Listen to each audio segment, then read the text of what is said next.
Hello and welcome muli sa aking kusina. Gagawa tayo ngayon ng homemade pizza. And here are the following ingredients.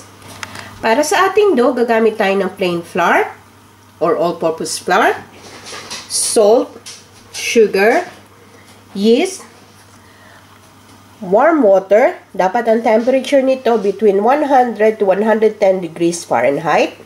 Para naman sa ating toppings, meron akong ditong homemade pizza sauce. Paki-check na lang yung link sa description box ng lahat ng exact measurements nitong ating recipe ngayon.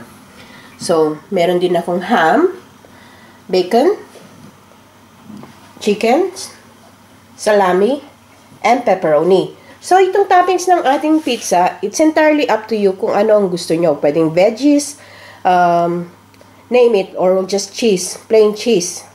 So, my kids loves meat lovers pizza. So, ayun ang gagawin ko ngayon. Pwede din kayong gumamit ng barbecue sauce kung hindi nyo gusto yung pizza sauce. And of course, kailangan din natin ng grated mozzarella cheese. Kung wala kayong mozzarella cheese o any ordinary cheese, pwede na. So, dito sa ating warm water, magpapaalsa tayo ng yeast. So, ilagay natin yung sugar. So, haluin lang natin hanggang ma-dissolve yung sugar. And then, sama na natin yung yeast. Haluin din natin ng konti. So, we will leave this for 5 to 10 minutes hanggang mag-rise or hanggang maging bubbly. So, yung ating pizza bite video, makikita niya, pinakita ko kung paano tayo mag-knead manually. So, this time, gagamit tayo ng stand mixer using a hook attachment or dough attachment. So, andyan na yung ating flour. Isama lang natin yung ating salt. Then, haluin lang natin to. So, ito na ang ating yeast. Foamy na siya and bubbly. So, pwede na tayo mag-proceed sa ating next step. So, itong ating flour, maglagay lang tayo ng well sa middle or sa center.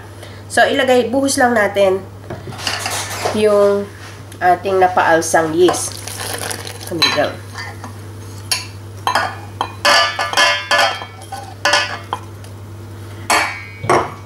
Sama na rin natin yung oil.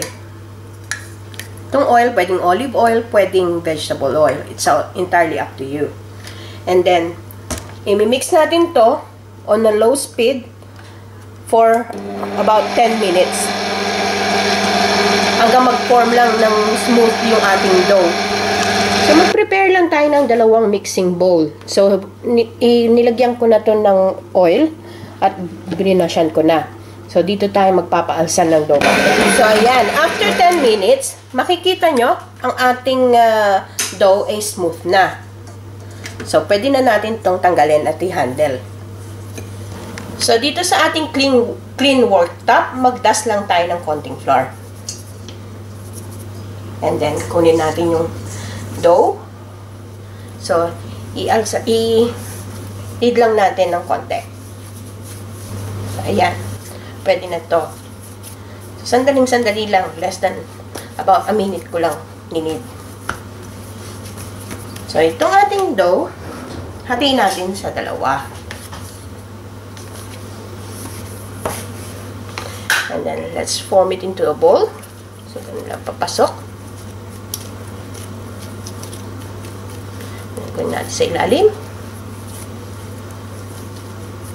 And ilagay lang natin dun sa prepared na-grease nating bowl. So, facing down. And then, yeah, para yung oil part nandyan. So, ganun din ang gagawin natin dun sa second half. Then, coveran lang natin to ng cling film or plastic wrap.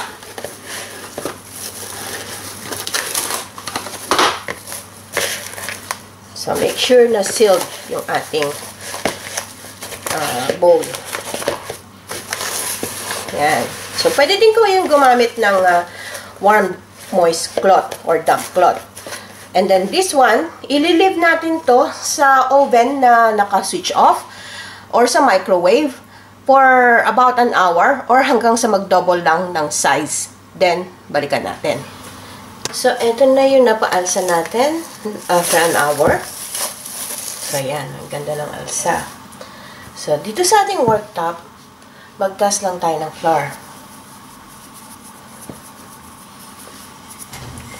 And then, dun sa ating pizza pan, so, dasan din natin yung flour.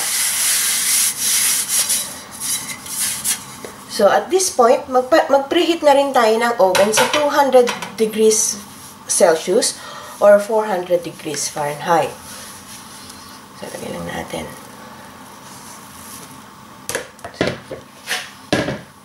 Lagyan natin ng konti sa ibabaw. And then, ganunin lang natin. I-flatten lang natin siya.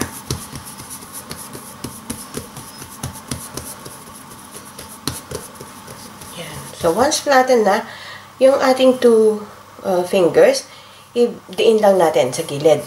Tapos, at the same time,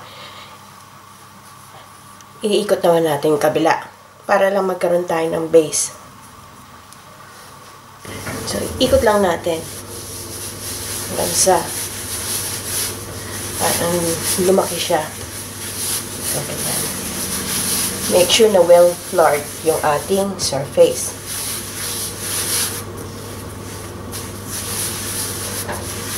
So, depende ito kung gaano kalaki ang gagawin nyo. Ikot lang natin. Para lang. Yan. So, yan. Malaki na siya. So, ilagay natin dito sa ating prepared pizza pan.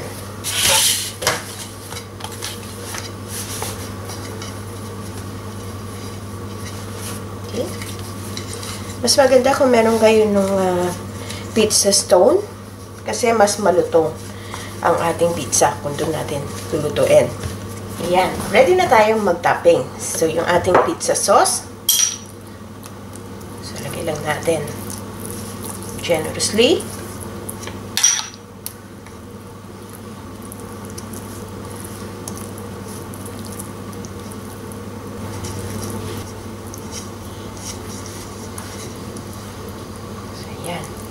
Even na ang ating sauce.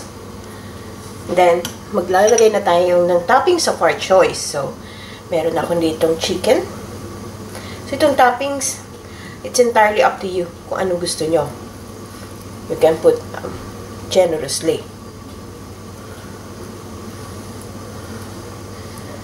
And I have bacon here. So, itong bacon hilaw pa. Kasi, maluluto naman ito sa oven. So, ito lang ang kagandahan ng gagawa ka ng sarili mong pizza. You can choose your own toppings. So, madali naman siyang gawin. And economical pa.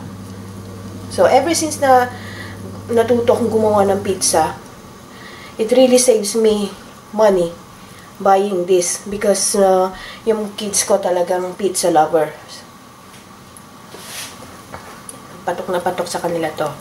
So, I've got salami.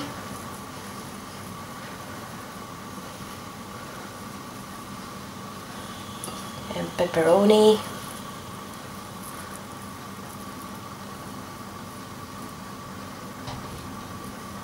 And of course, but not the least, ang ating mozzarella cheese. So, nasa sa inyo rin yan kung gaano karami nyo gusto ilagay.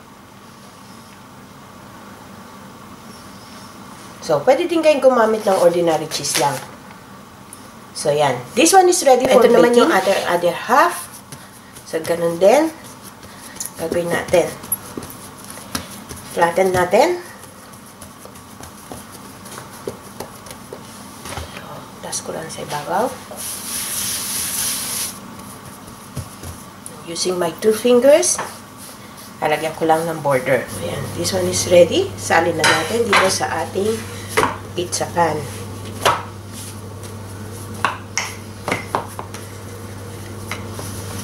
Mas malaki itong nagawa kong isa. So, this one naman, gamitan natin ng barbecue sauce. So, kasi isang anak ko, ayaw ng pizza sauce. He prefers barbecue sauce. So, ganun din. Spread lang natin evenly. And generously.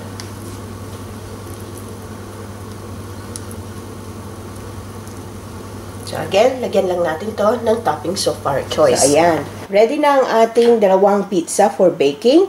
This recipe saved me more than 30 pounds worth of money than buying ng or ordering ng pizza from Pizza Hut or Domino's.